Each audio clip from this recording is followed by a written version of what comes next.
Well, how can I justify, I guess, some of the evils in the world that I'm choosing to project, to experience myself? Because you recognize that many people can act out of alignment with themselves, out of integrity, that they do not have the tools or the awareness or the understanding to be in alignment with the idea of who it is they prefer to be. They may not have been given the tools that are in alignment with the expression of wanting to be more of themselves. And so they may use things that are negative tools, segregational tools, lower, in a sense, in vibration, because they simply have never been given any other toolkit by which to express the idea of their true selves, their true reality. So they do the best they can.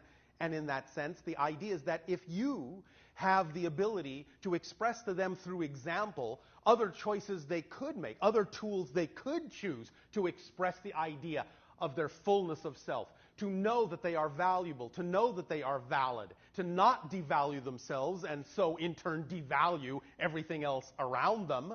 Because remember, the golden rule really is what you're willing to do to yourself, you'll do to anyone else. You understand? Mm-hmm. So the idea is if you teach them that they are worthy, teach them that they are valuable, and they have, in a sense, no real reason to devalue themselves or think less of themselves or negatively judge themselves in that way to begin with, then they can learn that there is no threat to their ego. There is no fear of annihilation. They do not have to be afraid of life.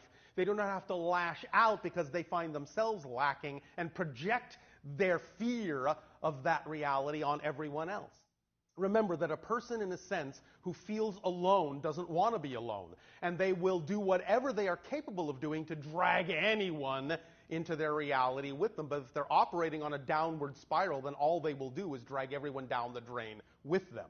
But if you teach them that there is an upward spiral, that they are part of creation, that they would not exist if they were not a valuable piece of all that is, if you by example show them they have other choices, then you give them at least an opportunity to choose other things, not that they have to.